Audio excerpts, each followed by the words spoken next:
All right, so this week, the 5 items that you should have in your pack. All right, so first, you need to have something to protect your nuggets. Now, summertime, I recommend you guys to have a baseball cap, whatever it is that your preference is. I like this one, so you guys have seen me with this type, forever. Wintertime, things change, things get cold. I recommend you to have a beanie, just change from one to the other. During in here, I also recommend you, if you want to have this ear covers, this actually works really well with the baseball cap, and I think I have shown you guys how they work. So, has something to protect your nugget, whether it's summertime or winter gear, has something to protect your nugget. Now, moving down, you want to have some protection around your neck. In this case, again, I'm going to be saying winter and summer. That way, we don't have to redo all of this during wintertime. So, protect your neck, perhaps something for the mosquitoes, the dust in summertime.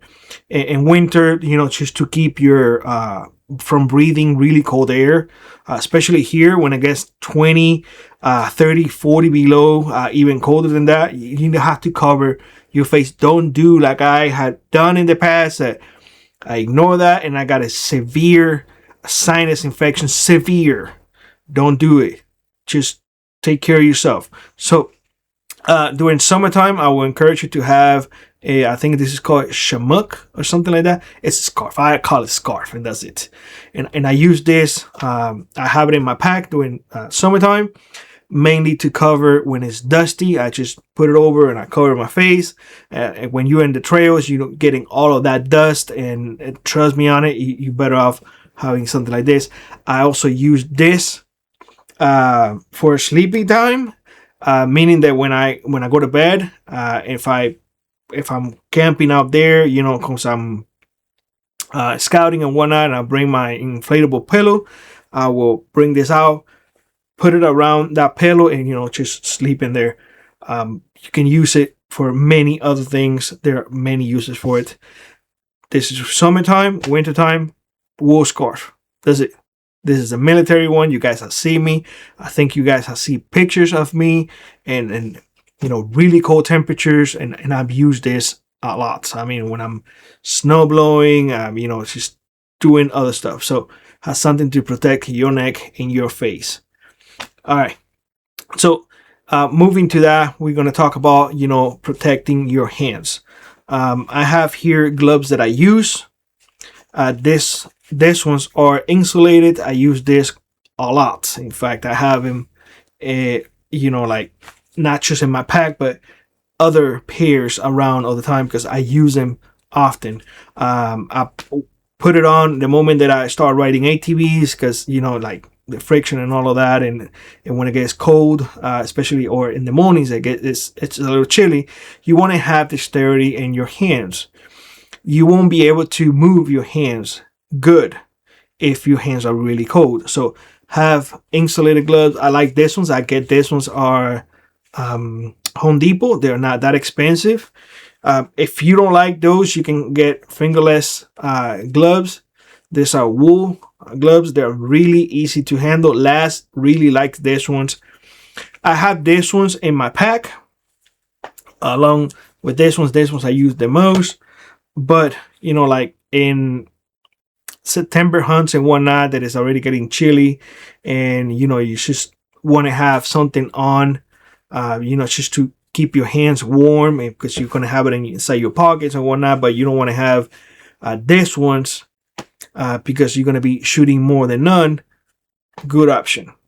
And they weigh absolutely nothing. So protect your hands. Have gloves. Trust me, this is something that I learned the hard way. I used to make fun of people who will wear gloves and, come on, you need man hands, calluses, this and that. Well, guess what? I have the calluses and I have that, and I still get splinters and all of that. And I'm like, I'm the dummy one. I should have been wearing gloves. So have gloves with you. The other thing is have a shelf, aka a light jacket, waterproof preferably. That way, if it rains, you throw it on. If it's windy, you throw it on. Have it with a hood.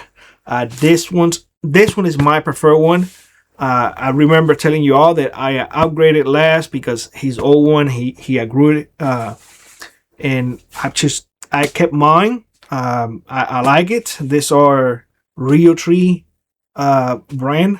I don't know. It's old as hell, but it works. It's not a jacket that you're gonna be in the 20s or something like that. No, it's a very light shelf. Rain. Just moving around. If the mosquitoes are really bad, you can put it on. You know, along with this, you can put on your mosquito net, but have a shelf because weather is unpredictable, and the last thing that you want is get rain on. All right, and the last thing that I want to share with y'all today is something that I really don't see a lot of folks having in their packs, and that is at least 2 game bags. This is just to put animals inside, or meat. Let's call it meat. So I like these ones.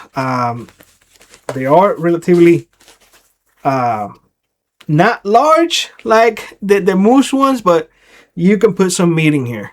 Let's say that you harvest rabbits and you want to clean it in the field. Okay, once you finish, you put it in here. Same thing with birds and whatnot. And the good thing is that once you get home, you can wash it. You can put a little bit of bleach on it, and it will clear out. So I got 2 in my pack all the time. That's just to keep with me. Sometimes you hunting and you forgot, I don't know, your game bags, or you don't have enough. Well, you know now that you have 2 in your pack. And quite honestly, this can serve as a lot of things too. Like as a pillowcase. You can throw some water through it, filter some water if you have to. Same idea as a shamuk. Am I saying it right, guys? Shamuk? I don't know. I get scarf. That's it. I'm a simple man. I don't need to get that complicated. But yeah, have a few game bags. They don't weigh anything. I have 2 in my pack all the time, so it works out. At least it works for me really good. So to summarize, something to protect your head, something to protect your face and your neck, something to protect your hands, a shelf to have on you, and lastly, game bags. Have some. That way, well, you put your meat in there, and if you want to hang it or whatever, it just won't spoil. That being said, let me know what you think in the comment section below, and I hope to see you in the next one.